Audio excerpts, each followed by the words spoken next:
Am-Media, bekal ilmu Islam.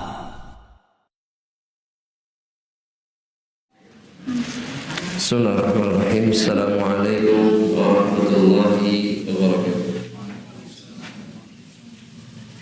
Innal hamdalillah nahmaduhu wa nasta'inuhu wa nasta'in wa na'udzu billahi min shururi anfusina wa sayyiati a'malina. Man yahdihillahu fala mudilla lahu wa man yudlilhu fala hadiya lahu.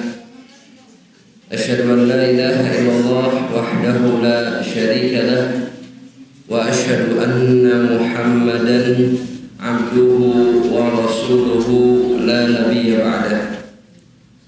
فقد قال الله تبارك وتعالى: يا أيها الذين آمنوا اتقوا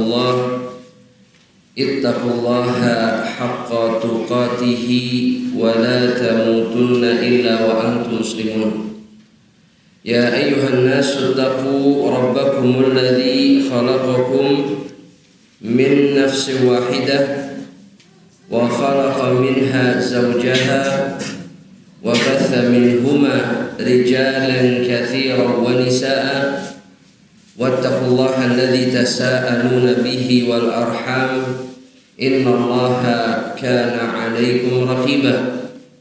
يا أيها الذين آمنوا اتقوا الله وقولوا قولا سديدا يصلح لكم أعمالكم ويغفر لكم ذنوبكم ومن يطع الله ورسوله فقد فاز فوزا عظيما.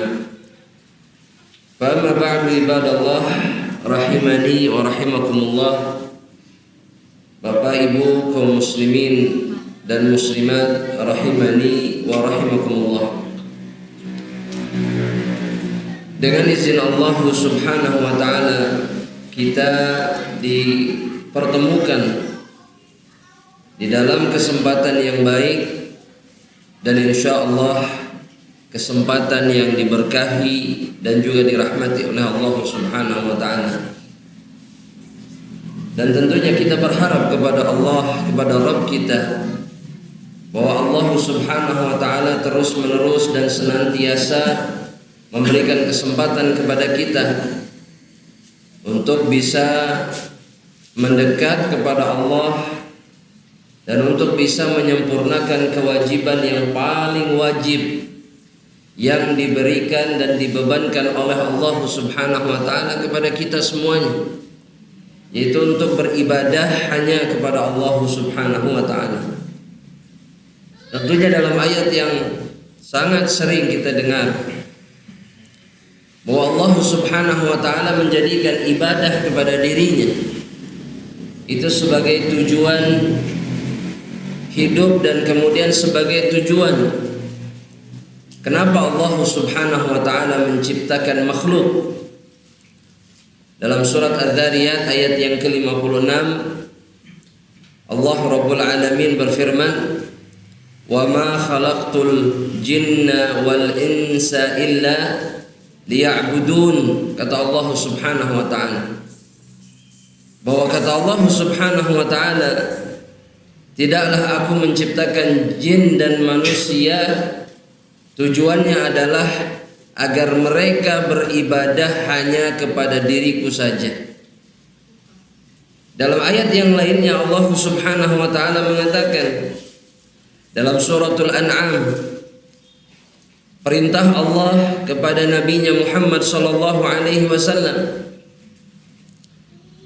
untuk mengatakan qul, kata Allah Subhanahu wa taala, katakan wahai Muhammad, inna salati wa nusuki wa mahyaya wa mamati lillahi rabbil alamin.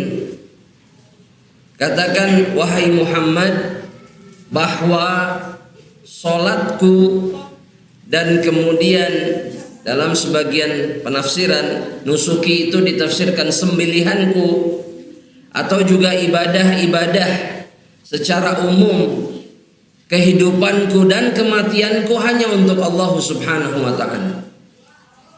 Dengan kata lain, hidup kita ini, jamaah rahmatullah Allah, itu sebenarnya hanya untuk beribadah kepada Allah Rabbul Alamin, bukan untuk kemudian dagang misalkan. Ya, meskipun sebagian besar orang sekarang tujuan hidupnya apa? Jemaah, dagang, betul tidak? Betul. Apa buktinya? Geningan tak banyak yang dagang di mana? Geningan di HP, jemaah di mana? Bahasanya marketplace. Marketplace itu pasar online lah gitu ya. Pasar online, semua orang dagang. Seakan hidup itu hanya untuk dagang.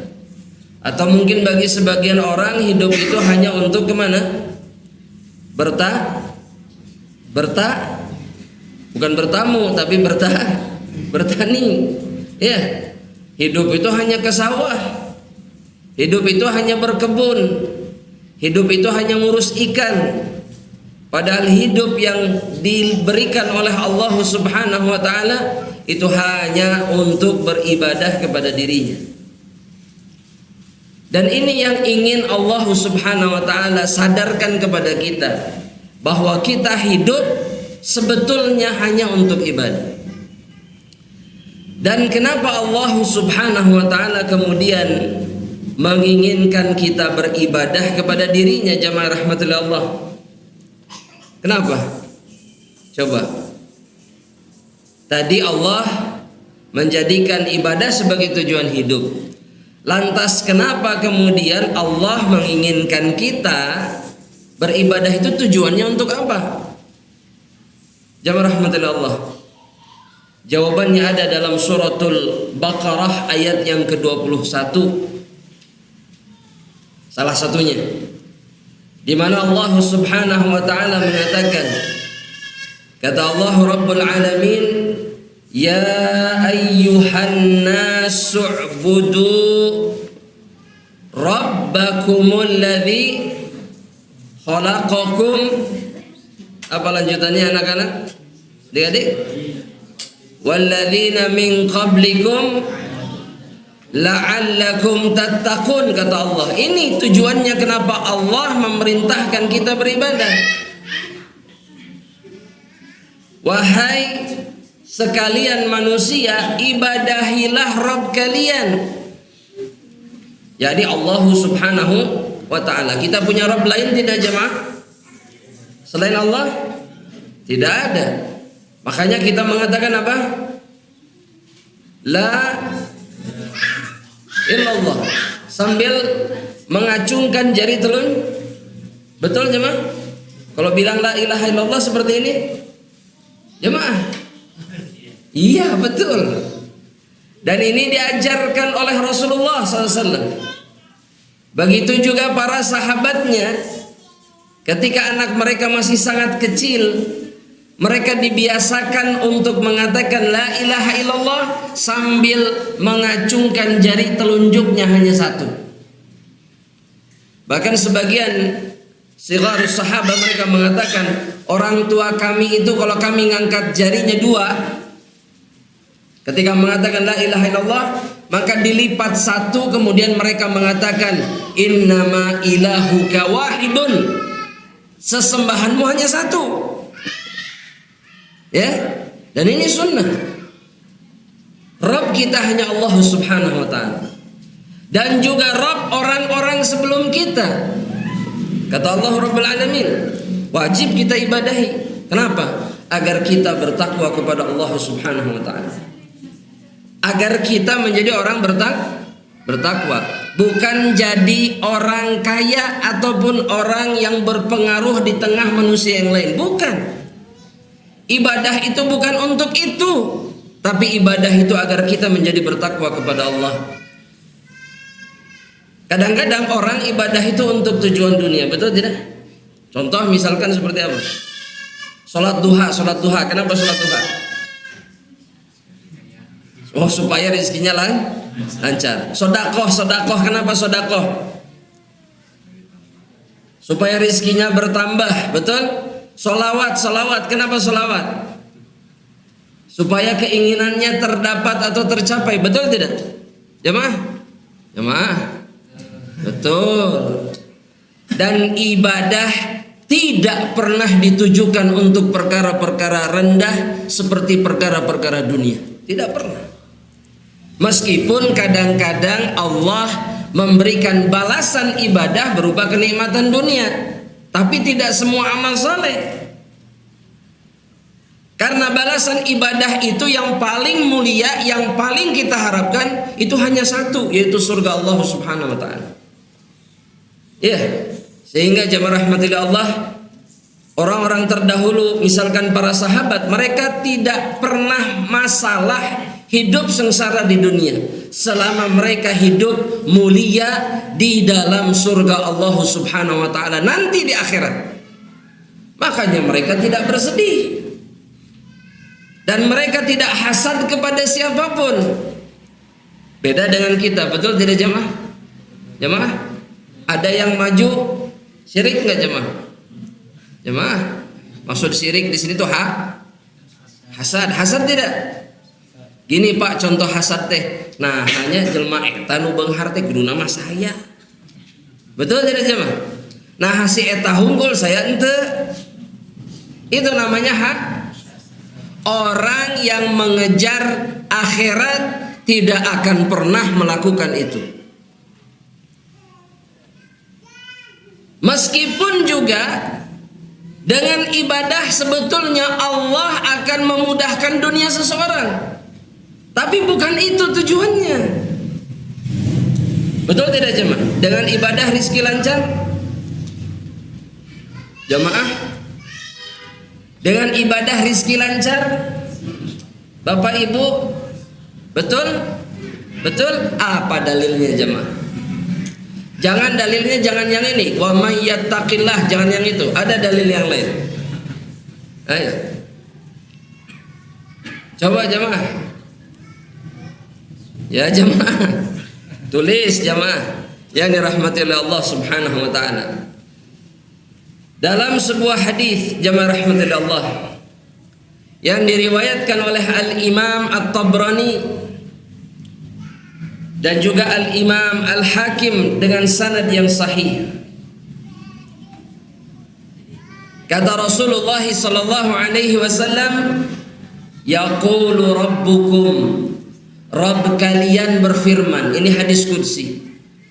Jadi Allah yang mengatakan, ya bena Adam, wahai anak Adam, wahai umat manusia, tafarragh li ibadati, kata Allah.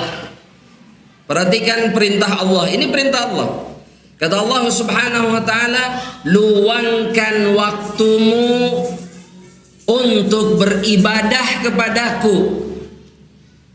Mau sedang bekerja, mau sedang mencari nafkah, sedang sibuk di sawah, di ladang, atau dimanapun, tafarragh li ibadati, luangkan waktumu untuk beribadah kepadaku. Ya, apalagi jika tidak sibuk, betul tidak jemaah? Kalau jaga toko sibuk tidak? Jemaah? Jemaah? Hah? Tergantung apanya? Oh, tergantung banyak konsumen payu atau tidak gitu ya, laku atau tidak. Taib. Kalau laku, datang waktu sholat berhenti tidak? Katanya tergantung konsumen tadi. Biasanya mah enggaknya tara ya. Oh, rame-rame nak helawe sholat mah gampang gitu ya. Sholat bisa diakhirkan kagok. Ini konsumen bisi kabur ya. Padahal perintah Allah apa? Tafarragh li ibadati, luangkan waktu untuk beribadah meskipun engkau sedang sibuk. Dan kemudian kata Allah Subhanahu wa taala, amla'u qalbaka ghinan, maka aku, jika engkau mau melakukannya, mereka yang mau meluangkan waktunya untuk beribadah kepada Allah, amla'u qalbaka ghinan, aku akan penuhi hatimu dengan kecukupan. Gak akan pernah merasa miskin, gak akan pernah merasa kurang. Apapun yang didapatkannya, Dan kata Allah, wa amla'u yadaika rizqa, dan aku akan penuhi tanganmu dengan rezeki. Makanya mereka yang mengatakan bahwa ibadah menghalangi rizki adalah orang yang tidak tahu tentang ilmu. Padahal justru yang membuat rizki mudah itu ibadah. Tapi jangan dijadikan tujuan. Kenapa Allah mengatakan seperti ini? Agar kita tidak perlu khawatir. Karena orang biasanya kalau ibadah takut rizkinya hilang. Betul tidak Jam? Betul ibu-ibu? Oh, ibu-ibu sepakat. Bapak-bapak juga sama. Kayak tadi Pak, kagok. Ya lebar ya. Konsumen mendingan jejer gitu. Subhanallahnya teh biasanya pas waktu gitu. Nah, dari pagi nggak ada yang datang, pas azan eta ngaburudul orang datang. Betul tidak? Betul. Ujian. Tapi perintah Allahnya apa? Ibadah. Tinggalkan itu. Dan jangan takut rizki. Karena Allah lah yang memberikan rizki kita, bukan makhluk. Dan ibadah tidak akan pernah menghilangkan rizki. Dan kata Allah subhanahu wa ta'ala kemudian dalam hadis yang sedang kita sebutkan, wala tubaidni, kata Allah, jangan menjauh dariku. Jangan. Maksudnya jangan tinggalkan ibadah kepadaku. Contohnya misalkan tidak ini yang paling sering dilakukan orang karena dunia, betul? Iya. Kerja di pabrik, misalkan istirahat, sholat, makan. Sholatnya kapan nanti? Pada asar gitu ya kalau sholat zuhur. Atau bahkan tidak sama sekali. Itu biasanya gara-gara dunia, gara-gara makan nggak sholat. Dan ini bentuk menjauh dari Allah. Kata Allah kemudian, kalau kalian menjauh dari diriku, meninggalkan ibadah, amla'u qalbaka faqran, aku akan penuhi hatimu dengan kefakiran. Makanya lihat, orang-orang yang tidak ibadah, hidupnya hanya untuk kerja dan dunia, tidak pernah merasa cukup. Fakir. Orang yang tidak pernah merasa cukup itu adalah fakir yang sebenarnya. Betul-betul miskin jiwanya. Padahal dia sudah punya semuanya. Betul nggak? Gak beres-beres hidupnya, dunia lagi sampai kapan? Coba, sampai meninggal. Ya. Dan gak hanya itu, kata Allah, perhatikan, ini semuanya terjadi pada mereka yang mengejar dunia. Kata Allah subhanahu wa ta'ala, wa amla'u yadaika syughlan, dan aku penuhi tanganmu dengan kesibukan. Lihat orang yang ngejar dunia, ada waktu istirahatnya? Gak ada. Bahkan di waktu istirahat pun sih, betul? Masya Allah. Bahkan sampai rumah pun sih, Masya Allah. Bahkan di dalam tidurnya pun sih, iya, kabawa mimpi pagawean teh, tak kesanggeus. Ya hati-hati, jangan-jangan itu karena kita mengejar dunia dan tidak meluangkan waktu untuk beribadah kepada Allah Subhanahu wa ta'ala. Ya, makanya kalau mau membuktikan ini, ayo perbaiki ibadah. Buktikan ketika datang uang, ketika datang dunia, dan datang waktu ibadah, tinggalkan dunia. Coba, berani nggak? Berani jemaah? Kenapa berani? Allah yang jamin. Apa kata Allah tadi? Hatinya dipenuhi dengan apa? Kecukupan, kekayaan. Tangannya dipenuhi dengan apa? Rizki. Dan itu tidak akan pernah meleset. Dan saya kenal banyak orang yang membuktikan ini, jemaah. Lagi transaksi, jumlahnya besar, di stop. Nanti habis sholat. Orangnya pergi, enggak, ditunggu sampai kembali sholat setengah jam lebih, masih di situ. Ayo, ya, jangan takut, jangan takut.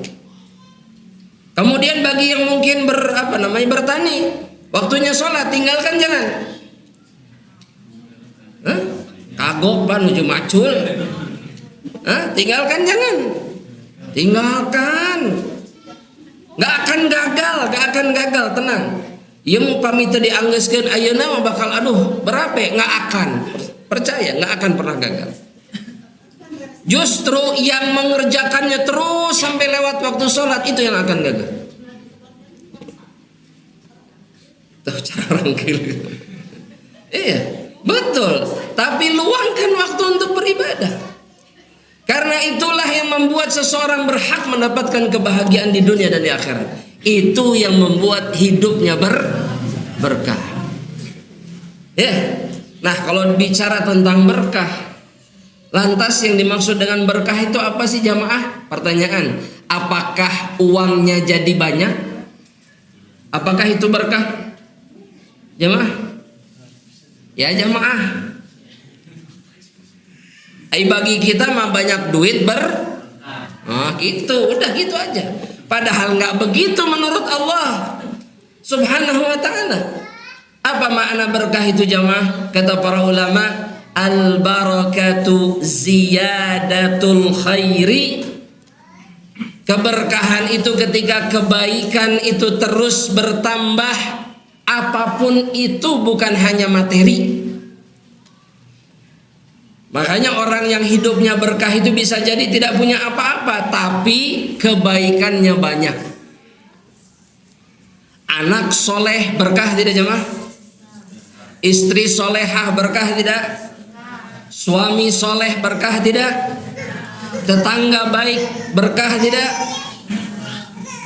Usaha lancar berkah tidak? Duit banyak berkah tidak? Wah, lebih keras, berkah. Berkah jidan katanya, Masya Allah. Berarti sangat berkah. Angger duit lagi yang menjadi syarat keberkahan. Padahal tidak. Karena para sahabat yang fakir, yang jelas-jelas ahlul jannah, mereka tidak punya apa-apa, hidup mereka berkah, penuh dengan kebaikan. Dan kuncinya ada pada ibadah. Kuncinya ada pada ibadah, bukan pada hal atau perkara yang lain. Oleh karena jamaah rahmatillah Allah Subhanahu wa ta'ala, para ulama memberikan gambaran kepada kita betapa sebenarnya Allah Subhanahu wa ta'ala itu sudah mengabarkan dalam kitabnya. Begitu juga dengan Rasulullah sallallahu alaihi wasallam, bahwa kunci keberkahan itu adalah ibadah dan ketaatan kepada Allah. Satu, yang pertama, contohnya jemaah rahmatillah Allah Subhanahu wa ta'ala, ya, bahwa yang jadi kunci keberkahan itu ibadah. Yang membuat hidup baik itu ibadah.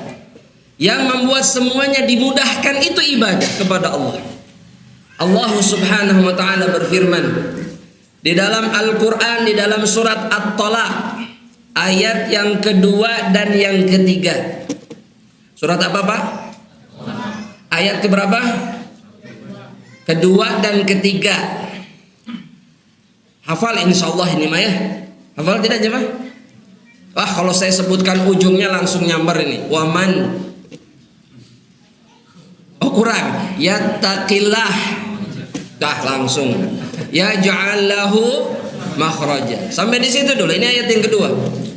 Allah Subhanahu wa ta'ala mengatakan, barang siapa yang bertakwa kepada Allah, menjalankan ibadah ketaatan kepada Allah, dan menjauh dari yang haram sebagai bentuk ketaatan dan ibadah kepada Allah,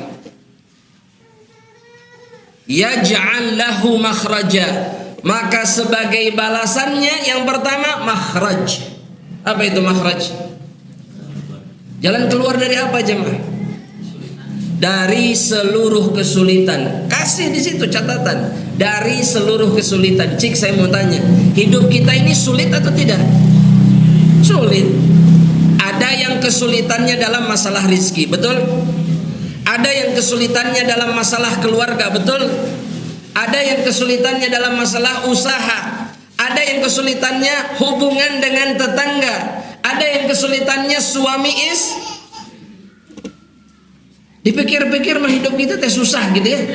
Betul tidak jemaah? Semuanya masalah, tapi jangan takut.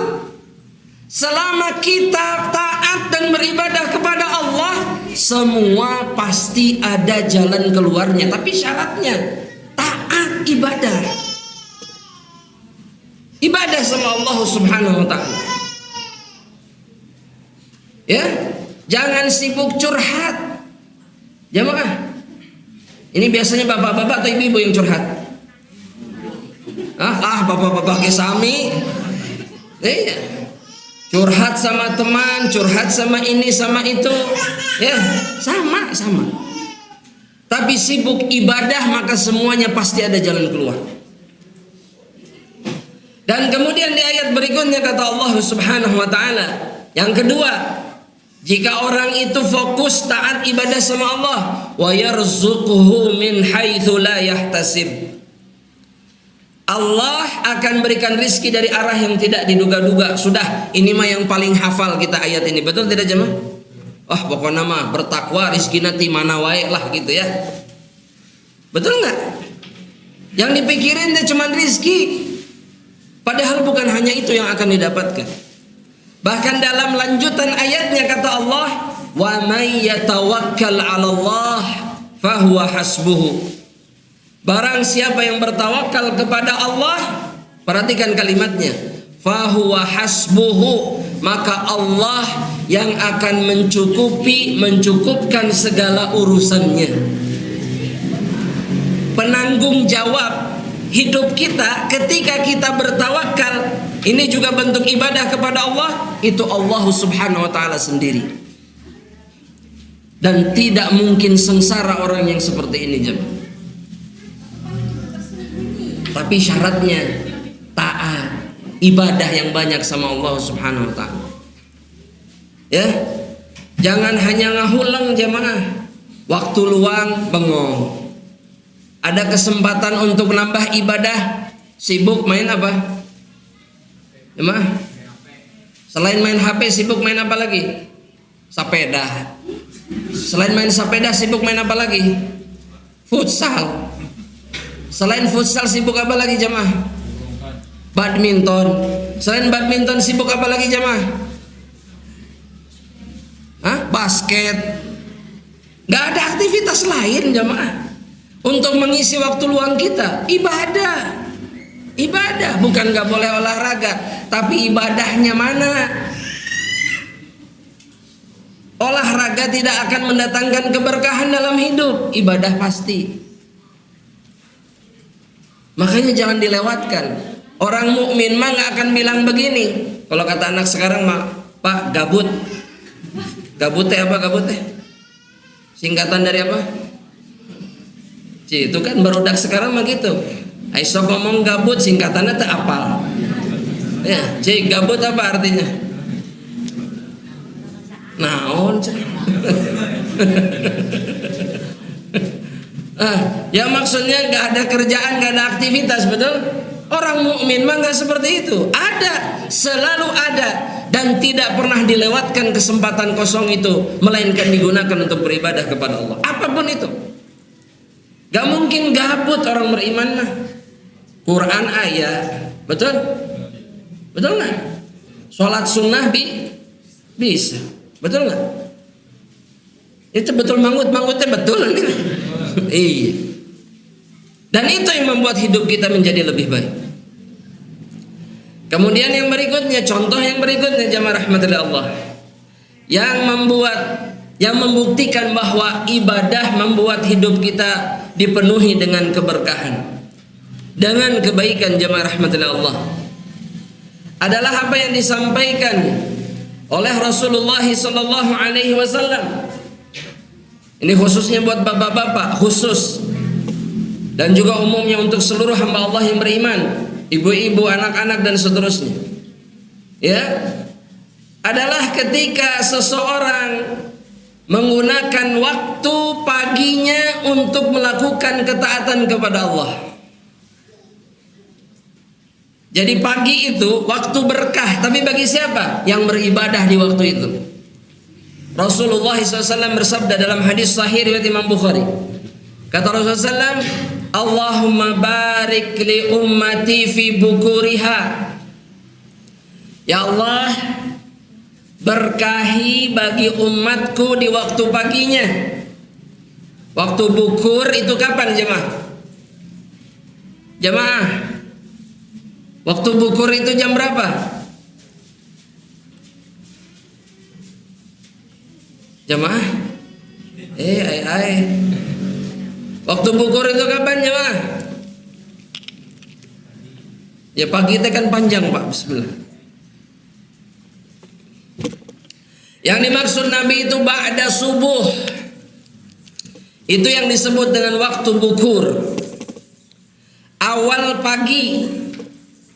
Itu adalah waktu yang penuh berkah, sehingga Nabi tidak suka dan bahkan melarang, dan itu menjadi kebiasaan para sahabat juga, untuk tidur di waktu ini. Disuruh apa? Ibadah, beraktivitas. Apa yang dilakukan Nabi setelah subuh? Coba-coba. Zikir sampai kapan? Sampai waktu apa? Syuruk. Dan itulah yang membuat kehidupan menjadi lebih berkah. Ya, cek. Kalau pada subuh kita lebih suka zikir atau lebih suka tidur? Tidur atau katanya. Iya. Paling enak tidur pada subuh. Benar bapak-bapak? Wah, sepakat di satu masjid. Iya. Padahal dengan melakukan itu hilanglah keberkahan di waktu atau di hari itu, jamaah rahmatillah Allah. Makanya jangan tidur di awal pagi, jangan tidur. Lakukan ketaatan sebagaimana Nabi melakukan ibadah dan ketaatan. Itulah yang membuat hidup kita lebih berkah. Bahkan kalau bisa di antara ketaatannya adalah ketaatan yang khusus, ibadah yang khusus. Satu apa? Sedekah. Iya, memang betul. Sedekah pagi-pagi itu memang benar sunnah. Sebisa mungkin dilakukan. Kenapa? Karena waktu pagi adalah waktu di mana ada malaikat yang turun dari langit dan kemudian berdoa kepada Allah. Apa doanya? Khusus bagi mereka yang bersedekah di pagi hari. Siapa yang hafal doanya? Doa malaikat ini, jamaah. Baik, kalau begitu tulis jamaah. Dalam hadis sahih riwayat Imam Bukhari, kata Rasulullah SAW bahwa malaikat ini akan mengatakan, ada dua malaikat, malakani yanzilan. Yang satu berdoa seperti ini, Allahumma a'ti munfiqan. Ya Allah, berikan kepada orang yang infak, yang bersedekah, khalafa, ganti atas sedekah yang mereka keluarkan. Itu doanya. Siapapun yang bersedekah di pagi hari didoakan malaikat secara khusus. Sedekahnya harus ke masjid jamaah? Nggak harus. Boleh hanya kepada keluarga saja sedekahnya. Jemaah.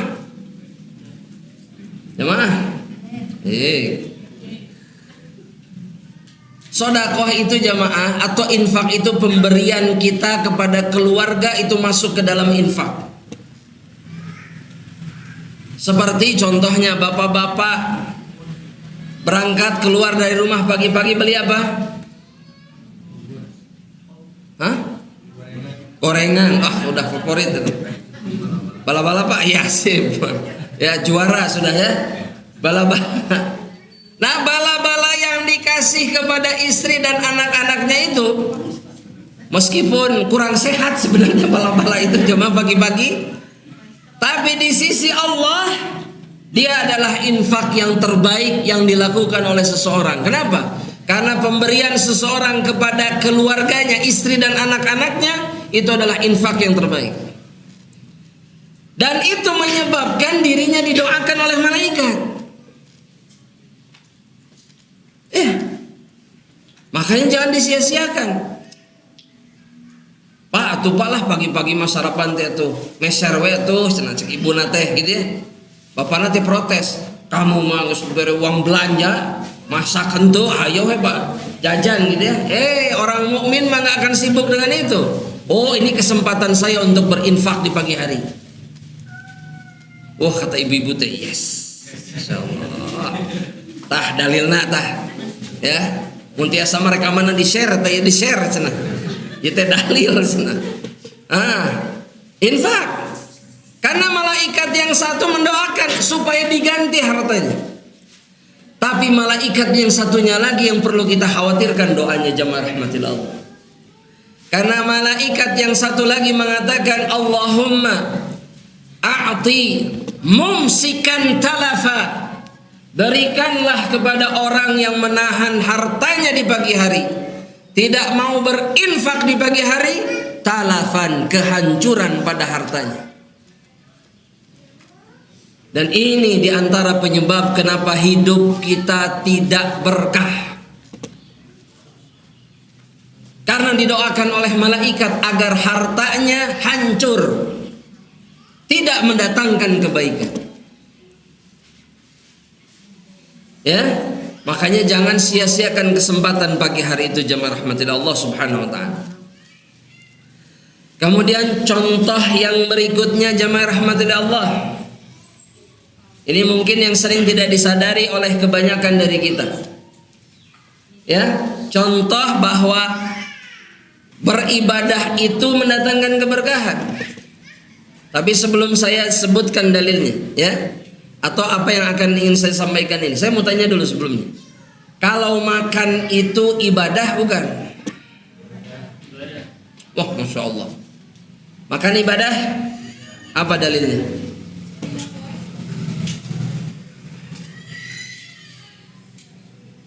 Jemaah. Tadi pas ngomong ibadahnya meniyakin teh gitu. Ibadah. Dalilnya apa?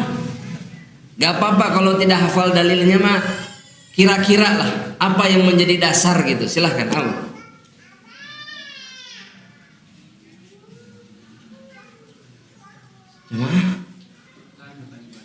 Makan bukan ibadah? Bukan? Yakin?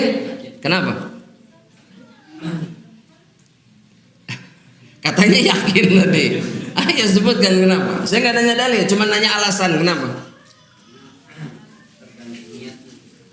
Makan itu jadi ibadah tergantung nih.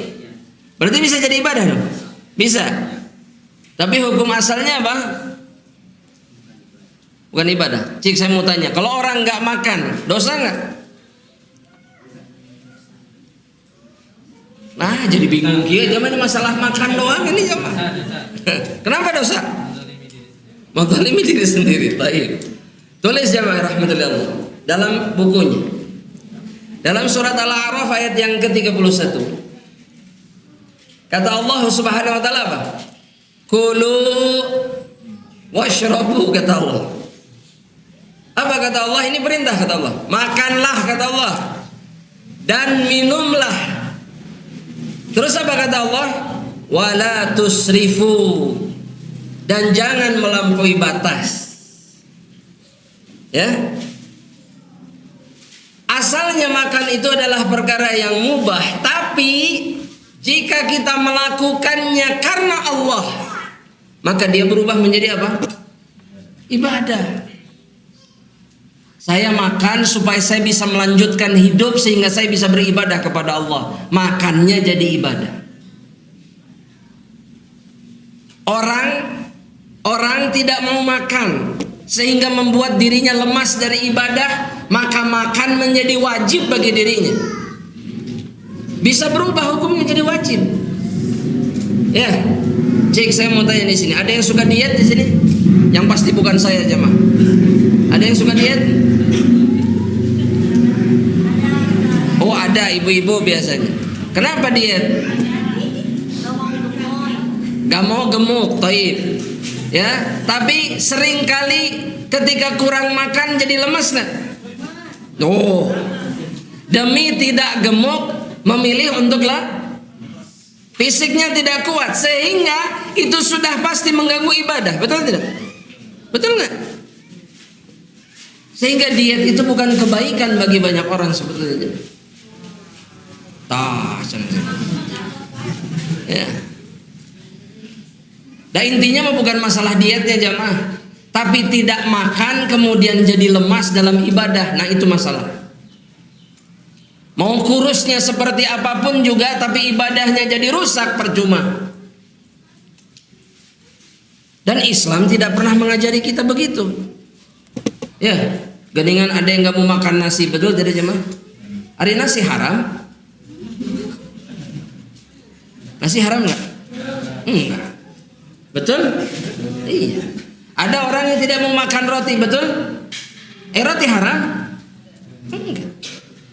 Yang dilarang sama Allah itu jangan berlebihan. Makan mah makan, tapi jangan berlebihan.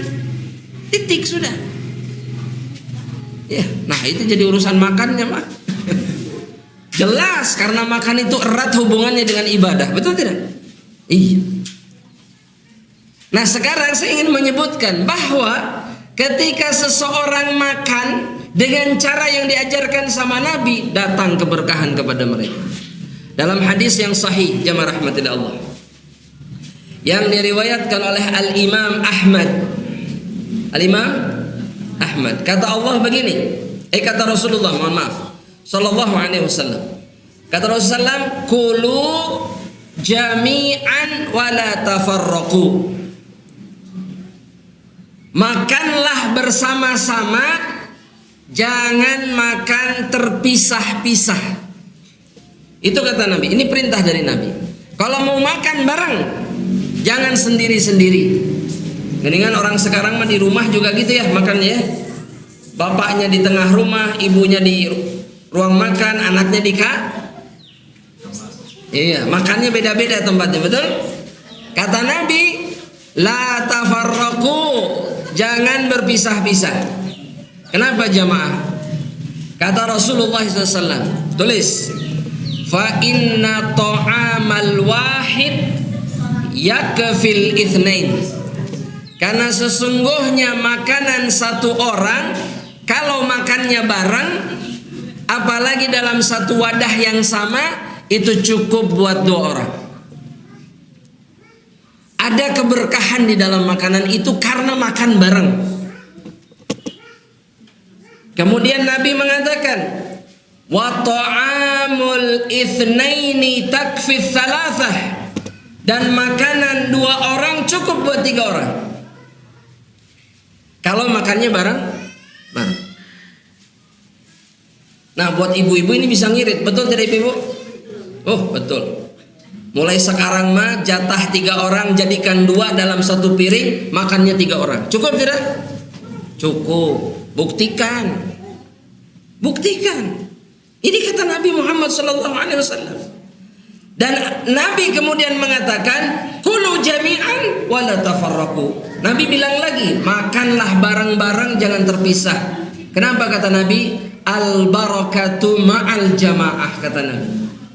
Karena keberkahan itu turun ketika hamba-hamba Allah itu berkumpul bersama-sama. Ya. Makanya kalau makan sekarang mending sendiri atau mending rame-rame? Mending rame-rame, satu. Ya. Karena jika tidak rame-rame juga selain kehilangan berkah, dia akan dibantu oleh syaitan ketika makan. Makanya ada satu sahabat yang mengadu kepada Nabi, makan gak pernah kenyang. Makan banyak tapi tidak kenyang. Kata Nabi, fala'allaka ta'kulu wahdak. Jangan-jangan engkau kalau makan sendirian. Iya, kata sahabat itu, saya makan sendirian. Kata Nabi, makanlah bersama saudara. Itu warak-warak kalau sendirian. Betul tidak jam? Cuma? Iya. Pasti semuanya pernah mengalami ini jam. Tapi kalau sama teman-teman, sama saudara, sama keluarga, sedikit, makannya sedikit. Tapi kan, itu namanya barokah. Hanya dengan makan, bayangkan coba, apalagi dengan ibadah yang jauh lebih hebat. Makan saja bisa mendatangkan keberkahan, apalagi dengan ibadah mahdhah yang wajib, yang diwajibkan oleh Allah, maka keberkahannya jauh lebih besar. Itu Islam. Makanya aneh orang mencari berkah tapi hidupnya tidak ibadah. Ya, geningan ada orang nggak sholat di pasar dagang. Ya, Pak, geningan iya nanti pagi-pagi udah buka, supados berkah gitu. Tapi sholat puasa tara. Mungkin berkah tidak? Nggak mungkin. Contoh yang berikutnya jemaah rahmatillah Allah subhanahu wa ta'ala. Contoh yang berikutnya yang disebutkan di dalam syariat jemaah rahmatillah Allah adalah yang disabdakan oleh Rasulullah sallallahu alaihi wasallam dalam sebuah hadis yang sahih diriwayatkan oleh Imam Bukhari dari sahabat Anas bin Malik. Kata Rasulullah sallallahu alaihi wasallam, "Man ahabba, barang siapa suka, an yubsata lahu fi rizqihi wa yunsa'a lahu fi atharihi." Apa artinya? Barang siapa suka dilapangkan rizkinya, apa lanjutannya? Dan dipanjangkan umurnya. Hadirin suka diluaskan rizki? Suka dipanjangkan umur? Anda ulangi sekali lagi jamaah. Suka dipanjangkan umur? Kayaknya lebih suka diluaskan rizki, betul jamaah? Jamaah? Ya senyuman jamaah membuktikan itu ya. Iya, lebih suka luas rezeki dibandingkan panjang umur? Apa dua-duanya? Oh, dua-duanya, benar, jawabannya cerdas ini, dua-duanya. Ini Yahya kan namanya? Geningan saya tahu jamaah. Tadi kenalan jamaah. Baringum, geningan hafal, ya saya tadi kenalan sama Yahya. Yahya ini murid apa namanya? Pesantren tahfidz apa namanya? Al-Kahfi. Letaknya di Gunung Matu mana nih? Cimindi atau Ciputat atau Cipatat? Cipatat. Ya. Ini pesantren tahfidz mungkin satu-satunya. Betul? Masya Allah. Semoga Allah berkahi dan Allah berikan kemudahan kepada semuanya insyaallah. Amin. Kita suka dua-duanya, rizki luas, panjang maka kuncinya cuma satu kata Nabi. Kuncinya cuma satu dalam hadis ini apa? Falyasil rahimahu, sambungkan tali silaturahminya. Masih punya ayah, masih punya ibu, berbuat baiklah kepada mereka. Masih punya saudara, jarang ketemu, kunjungi rumahnya, apalagi kalau rumahnya dekat. Ketemu teh jangan setahun sekali atau pas lebaran, jangan.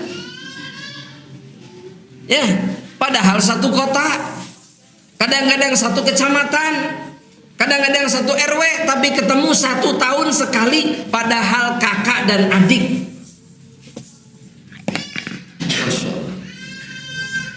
Wajar kemudian kalau ternyata hidup kita nggak berkah gara-gara itu. Rizki susah, umur pun pendek gara-gara penyakit, betul tidak jemaah? Geringan, ayo. Ya. Dalam hadis yang lain Rasulullah SAW mengatakan jemaah rahmatillah Allah. Dalam hadis yang diriwayatkan oleh Al-Imam Ahmad juga. Kalau tadi diriwayatkan oleh Al-Imam Al-Bukhari, ya. Kalau yang ini diriwayatkan oleh Imam Ahmad. Kata Rasulullah SAW, inna husnal khuluq, sesungguhnya berakhlak baik, wa husnal jiwar, dan bertetangga dengan baik. Maksudnya kalau bertetangga baik kepada tetangganya. Wasilaturrahim, dan menyambungkan tali silaturahmi. 3 perkara ini kata Nabi Muhammad SAW, ta'murad dar wa tazidu fil a'mar, mendatangkan keberkahan kepada rumah seseorang dan juga menambah usianya. Jadi bukan silaturahmi saja sebetulnya, tapi berakhlak baik dan apa tadi? Bertetangga dengan baik. Itu mendatangkan keberkahan kepada seorang muslim.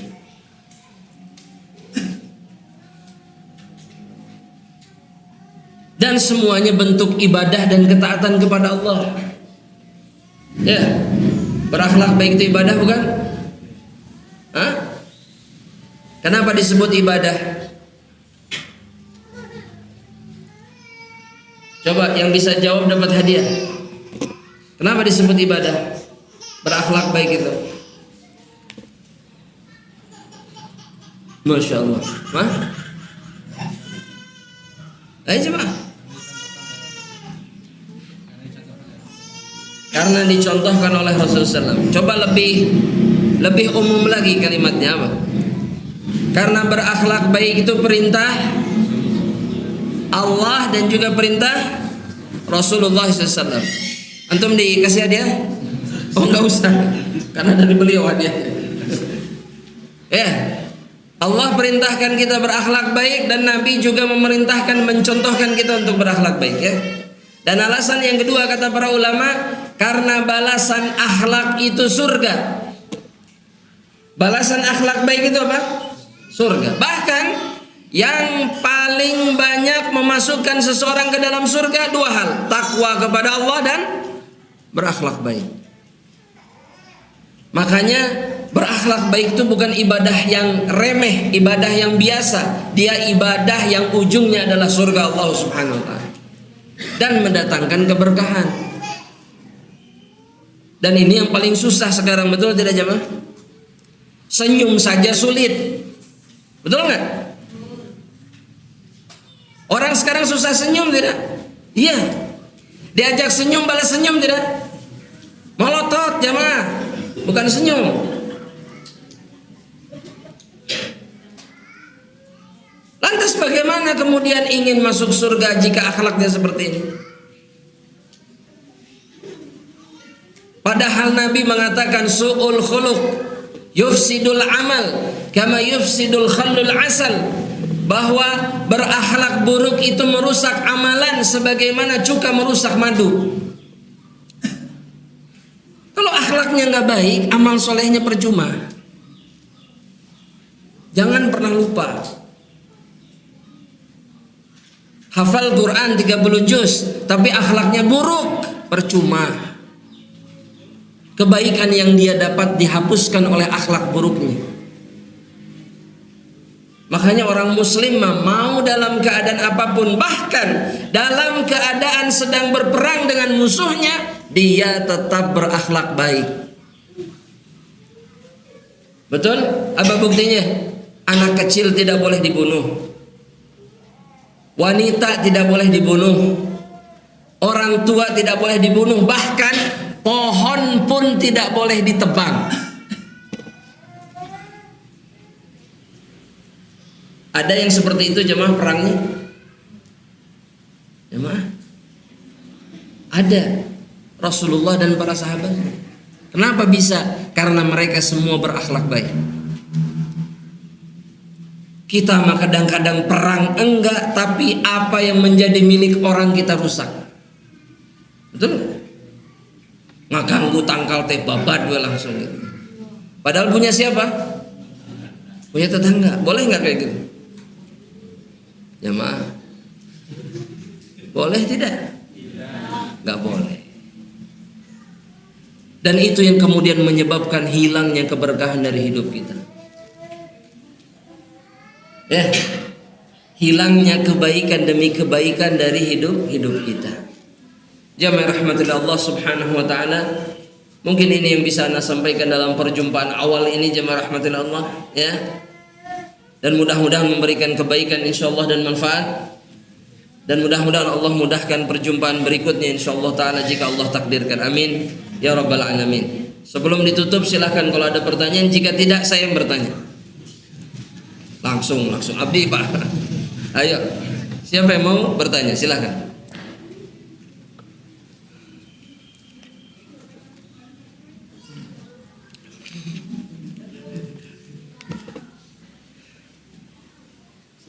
Fadhal.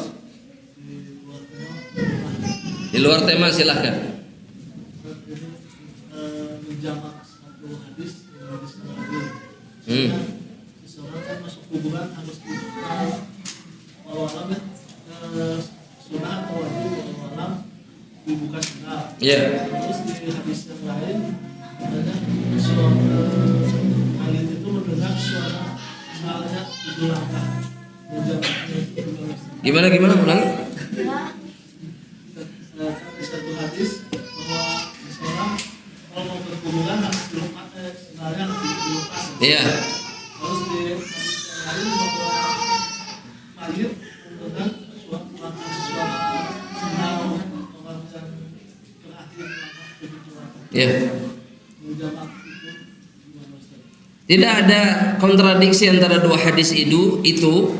Yang pertama karena melepas sendal itu hukumnya apa? Dalam pandangan sebanyakan ulama sunnah, satu. Dan bagi mereka yang mengamalkan itu pun sebenarnya dilepas adalah ketika sampai ke kuburannya. Paham maksudnya? Ketika sampai ke kuburannya. Adapun masuk area pemakaman di jalannya masih pakai sendal tidak? Masih diizinkan. Ketika turun ke area yang mana berjejer pemakaman demi pemakaman disunnahkan untuk dibuka. Sehingga bisa difahami bahwa ketika mereka menurunkan jenazah lepas sendal, setelah itu mereka pakai, sehingga terdengarlah oleh mayit langkah derap langkah saudara-saudara mereka yang meninggalkan dirinya. Dan kemudian setelah itu datang 2 malaikat. Ya. Jadi bukan mulai dari gerbang kuburan buka enggak gitu. Dan itu yang kita saksikan sekarang di Baki. Di Baki itu ada jalan-jalan di antara kuburannya. Boleh pakai sendal tidak? Boleh.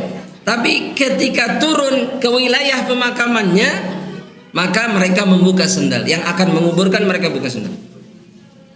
Ya, jadi itu sebetulnya yang difahami dari hadis-hadis tersebut. Wallahu taala alam. Bahkan kata para ulama, jika kuburannya dipenuhi dengan onak dan duri, artinya banyak mara bahaya, maka memakai sendal yang lebih diutamakan, bukan buka sendal. Kadang-kadang kita ini berlebihannya mah. Jelas banyak batu, banyak yang tajam, banyak duri, mengamalkan sunnah, celap sakit, kacugak gitu ya kalau kata bahasa Sundanya. Itu boleh? Nggak boleh. Kita tidak boleh menyakiti diri sendiri. Wallahu ta'ala alam. Itu penjelasan para ulama. Nah, silahkan ya warahmatullah. Ada pertanyaan lain? Tafadhol. Tafadhol. Seandainya kita di pagi hari tidak sempat untuk bersedekah, tapi sudah berniat untuk bersedekahnya di siang hari, apakah masuk doa malaikat? Ya kita berharap itu termasuk yang didoakan insyaallah ta'ala. Karena niat itu tetap dibalas dengan apa? Dengan kebaikan oleh Allah subhanahu wa ta'ala. Meskipun yang lebih afdal adalah lakukan di pagi hari. Wallahu ta'ala. Ya. Sekali lagi ini hukumnya dianjurkan, bukan wajib, tapi dianjurkan karena bertepatan dengan malaikat yang turun dan kemudian mendoakan. Wallahu ta'ala.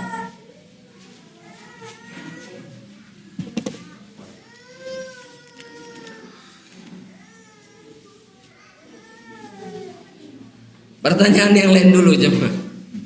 Ya pertanyaan ini yang terakhir saja nanti dijawab. Tafadhol. Pertanyaan yang lain dulu, fadhol. Ustaz,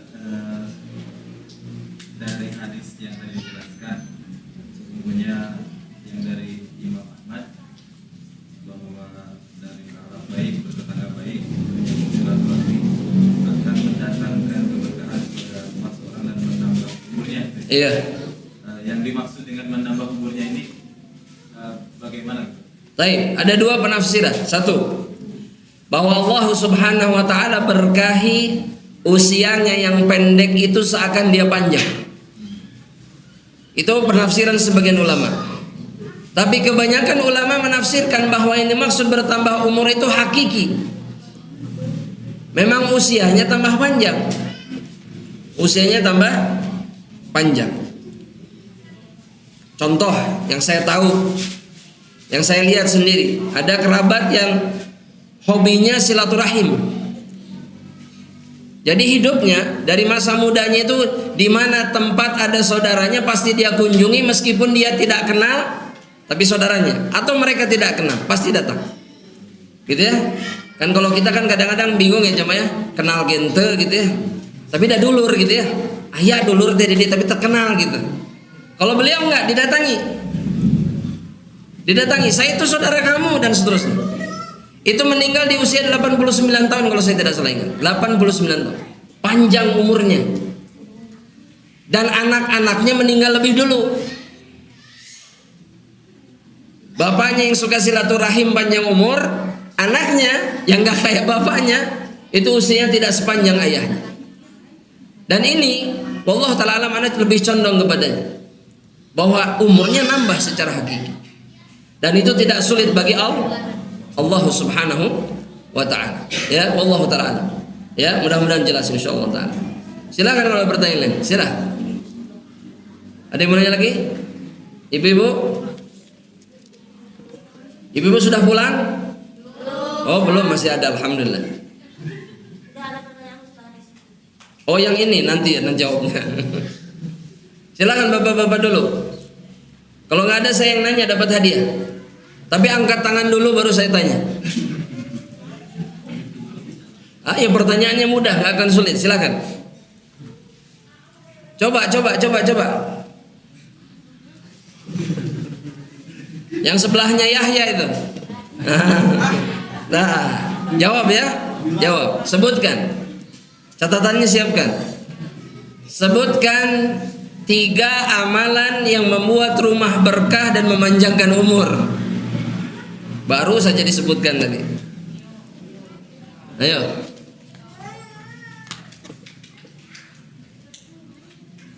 Waduh.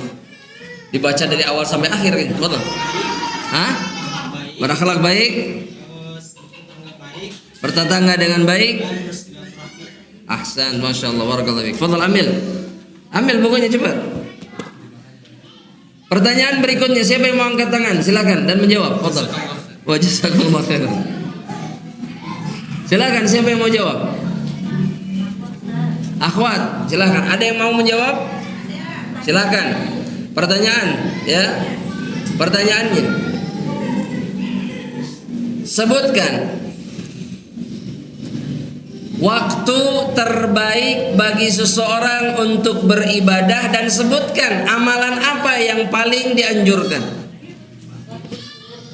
Waktu subuh. Terus amalan yang ada keutamaan lebih apa? Sedekah di waktu, ya istilahnya di waktu pagi, di awal pagi. Sahih, taib. Apa yang akan didapatkan? Satu, yang kedua apa? Doa malah. Ini yang jawab rame-rame jamaah ya. Ya silakan bukunya dibagi-bagi saja nanti. Satu bukunya. Di-share. Ya. Malaikat mendoakan apa? Ganti bagi harta yang disedekahkan oleh seseorang yang bersedekah di waktu pagi hari. Taib. Satu orang lagi. Siapa yang mau jawab? Hah? Enggak. Dapat hadiah ini. Pertanyaannya gampang.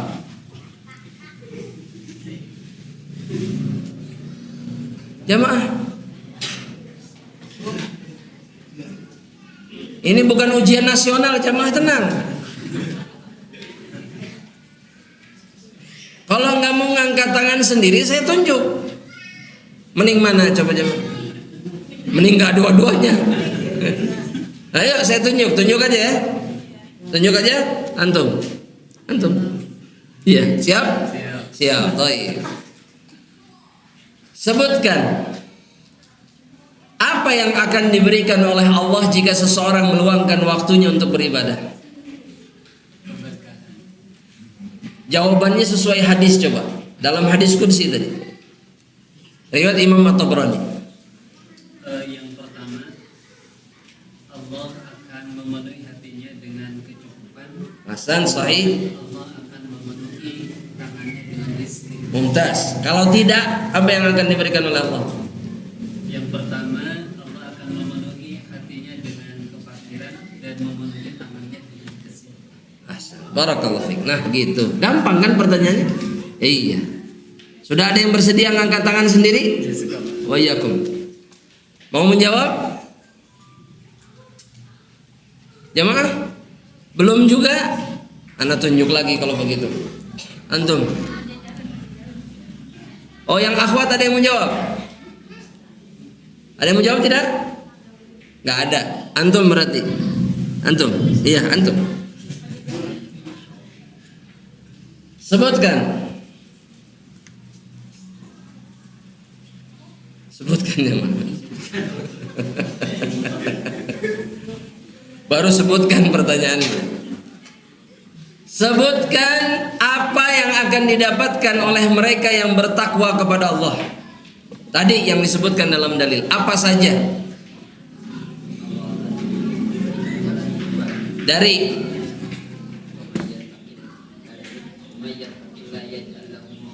betul. Jalan keluar dari apa? Masya Allah, barakallahu fiik. Terus apa lagi yang akan didapatkan? Dalam ayat berikutnya, dalam ayat yang ketiga. Mumtaz, Allah akan memberikan rezeki dari arah yang tidak diduga-duga. Dan akhir ayatnya Allah mengatakan apa? Ya. Wa may yatawakkal fahuwa, dan yang bertawakal kepada Allah maka Allah akan mencukupi segala urusan. Fadhal, dapat hadiah. Masya Allah. Ini mencatat semua, jadi alhamdulillah ya. Wa jazakumullah khair. Barakallahu fiik. Ya, dan mungkin itu yang menjadi akhir dari perjumpaan kita di sore hari ini, jemaah rahmatillah Allah. Dan semoga Allah Subhanahu wa taala memberikan keberkahan kepada kita semuanya dengan ibadah, dengan ketaatan yang kita lakukan di jalan Allah Subhanahu wa taala.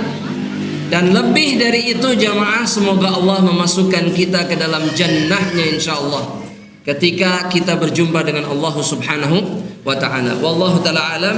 Kita tutup dengan doa kafaratul majlis. Subhanakallahumma wa bihamdika asyhadu an la ilaha illa anta astaghfiruka wa atubu ilaik. Assalamualaikum warahmatullahi wabarakatuh. Am Media, bekal ilmu Islam.